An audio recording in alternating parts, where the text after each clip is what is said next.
Well, coming up on today's show, good news for Chinese Tesla Model 3 buyers, how the Tesla Semi isn't scaring Daimler, Scottish Power here in the UK have linked up with a major car dealership to make the EV buying process frictionless, and we look forward to the BMW i4. Well, good morning, good afternoon, and good evening, wherever you are in the world. Welcome to EV News Daily. It's Tuesday, the 6th of November. It's Martyn Lee here, and I've been through every EV story I can find today, so you don't have to, saving your time, a bit like myev.com. They save you time.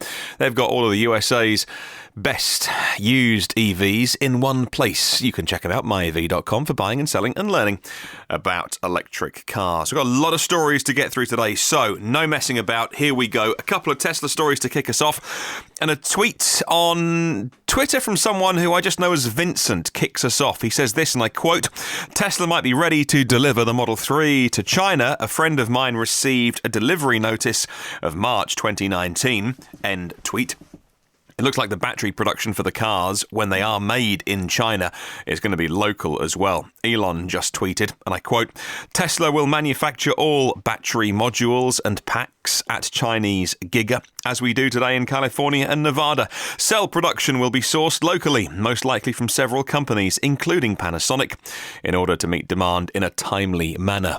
End tweet. So obviously their partner Panasonic is number one on their list, but they want to sell cars and they will source batteries from elsewhere if they have to. What we know so far, well, Tesla moved the Shanghai Gigafactory 3 up the priority list following the trade tariffs being introduced. They have acquired 1,300 acres of land, which is a lot, but not a patch on what they've got at Sparks, Nevada, by the way. And we've seen pictures already online of earth movers in and preparing the land and actually looking like pretty advanced stages. Then in the Q3 Shareholders Letter, it was confirmed, and I quote, "In order to significantly increase the affordability of Model 3, we've decided to accelerate our manufacturing timeline in China. We're aiming to bring portions of Model 3 production to China during 2019 and to progressively increase the level of localization. Through local sourcing and manufacturing, production in China will be designated only for local customers." My question is how quickly they'll begin to assemble parts. This is not full production I'm talking about. China's well known for putting up a building in a weekend, large infrastructure projects in the time that it would take anywhere else to do the planning approval. But 4 months from now to start assembling at least bits of a car? Surely not. Next year we are talking Model 3s made in Freemont and then going to China? Or do they want to avoid that 40% import tariff and they want to start assembly at that factory, which at the moment is just a level field?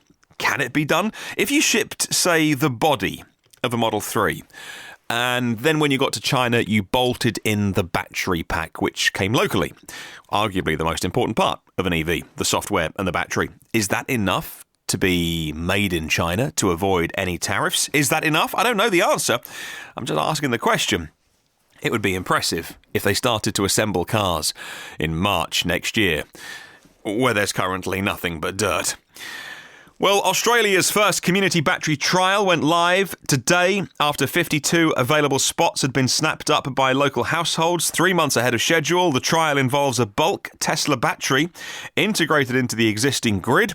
It's owned and operated by Western Power and Synergy.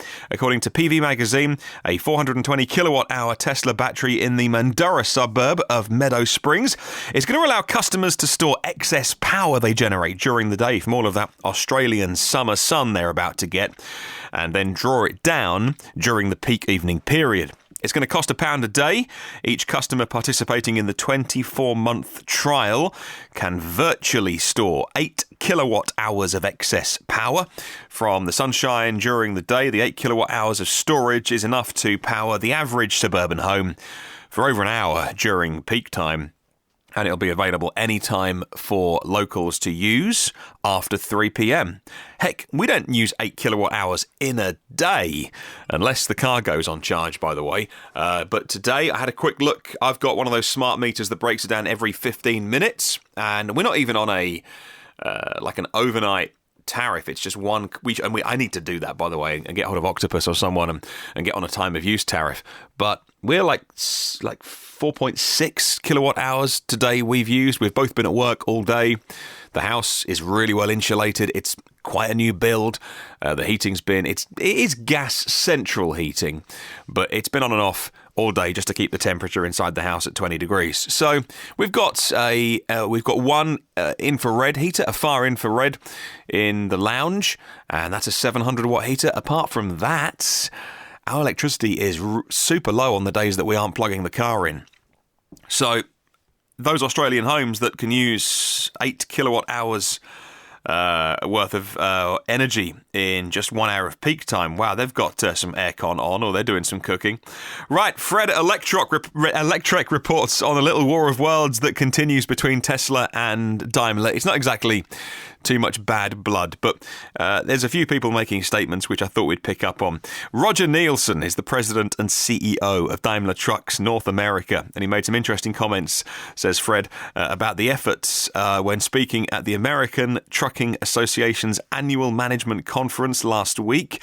Fleet owner reports that in response to a question about a possible delay of deliveries of Tesla's Semi to 2020, Roger Nielsen said it was not a race to market, but the best battery solution is the one that would win. It's all about energy consumption. So obviously they think that the Daimler path they're taking is the correct one. And he said that after a meeting with certain customers interested in electric trucks, he determined they're going to prefer to stay with vehicles they know. It's why they're going to choose the e-Cascadia. It's an electric version of the diesel-powered Cascadia truck, and his customers say they're going to prefer that over the new Tesla Semi. He said this, and I quote, "It helps create a smooth transition from diesel-powered truck to an electric-powered truck." And if you've got loyal customers, then why not? I'll put a full link to that article in the show notes for you to read. And finally on Tesla today, Simon Alvarez at Teslarati says the build quality of Tesla's vehicles is going to see a notable improvement in the near future. I think it's fair to say that over the years, Tesla has at times taken some stick for build quality, and at times rightly so. As revealed in a recently published patent, the company's working on a brand new type of clamping assembly. It allows flexibility between panels during manufacturing. And when a system is in place like that, gaps between the vehicle's panels can be adjusted and aligned during assembly. Well, Tesla's newly published patent, it's called this: clamping assembly for securing together a pair of adjacently located panels, which is catchy, right? Describes a simple but really clever way to address misaligned body panels. Tesla notes that conventional clamps, which are usually utilized to attach body panels to a vehicle's frame, are unable to connect panels, and their individual tolerances, effectively due to their rigid structure, you can't move them. So I'll put a full link to that article in the show notes, but it's clearly something that Tesla have been bothered about. And it's another way that the Tesla production process, because it's so new, because they're such a new, young company, is being constantly improved. I'm not saying that other car makers who design a model and then have a lifetime of production for a certain factory on a certain production line for that particular model, I'm not saying that they're not making iterative improvements as well. But I think Tesla are certainly one of those companies that don't mind saying, hey, the way we're doing it is wrong, let's try it like this. Well, here in the UK, and the utility giant Scottish Power has today announced a new agreement with a UK car dealership. They're called Arnold Clark, and it's to help people make the switch to EV simpler.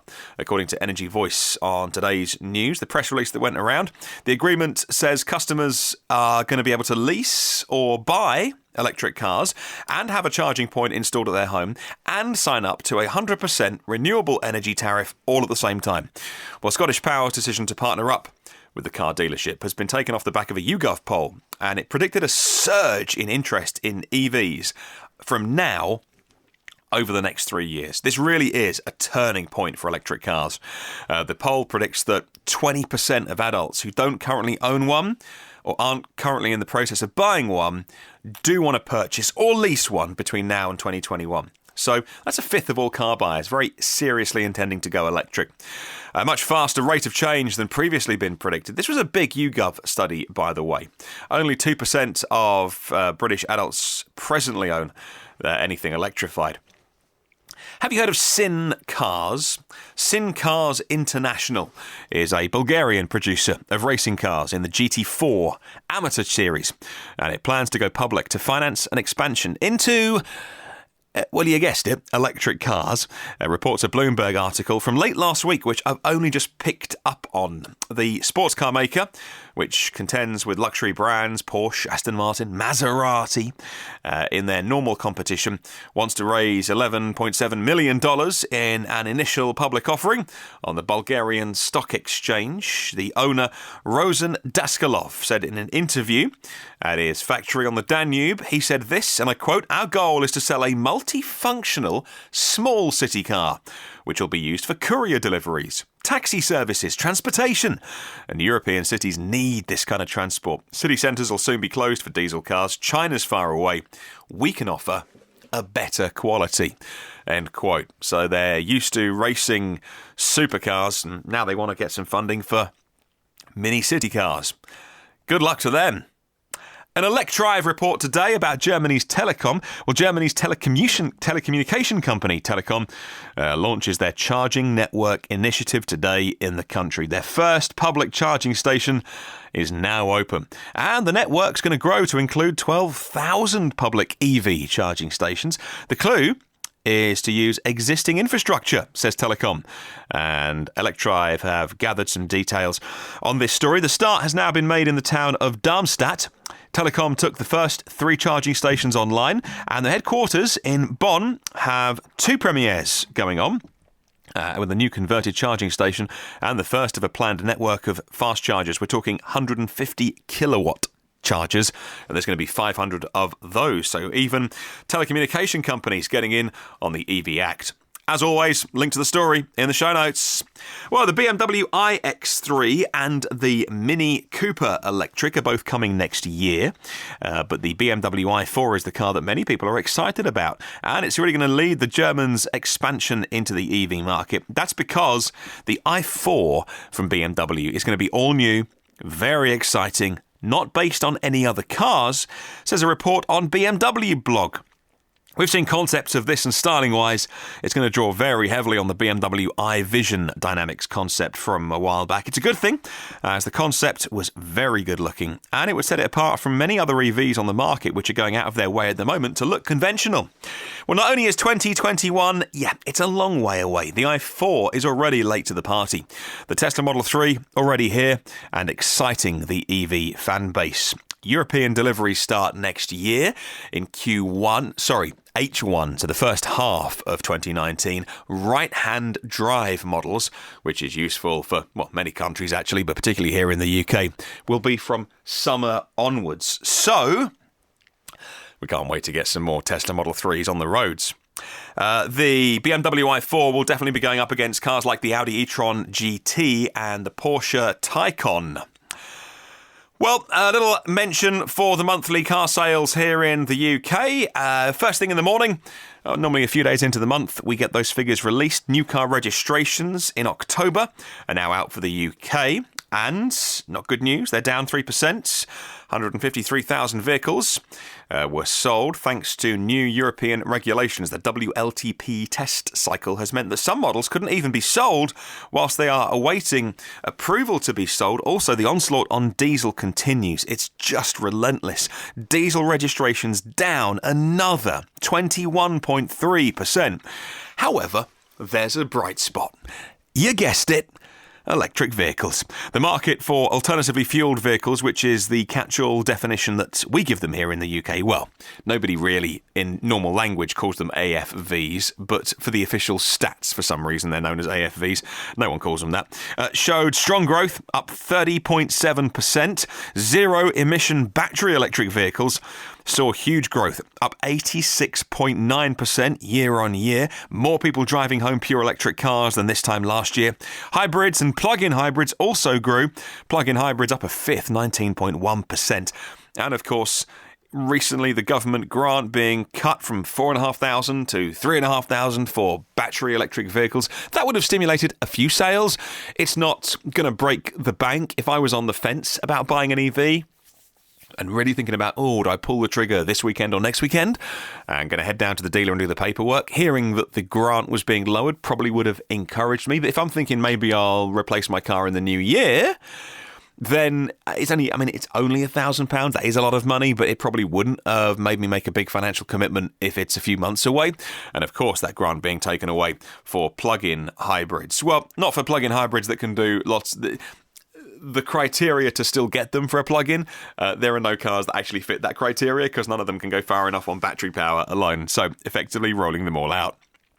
Couple more stories today, and this one coming from Inside EVs. In fact, two more Nissan stories I'll end with today because I've been going on a little bit already, so let's get this wrapped up. Nissan with Easy Charge intends to help a little bit to expand the charging network in Spain, which remains a relatively small market for plug-in cars. Spain really hasn't caught on yet. Says Mark Kane for Inside EVs. The plan is to put 100 new charging stations every 90 miles. That's 150 km on motorways within the next 18 months. However, are they going to be AC? Are they going to be DC?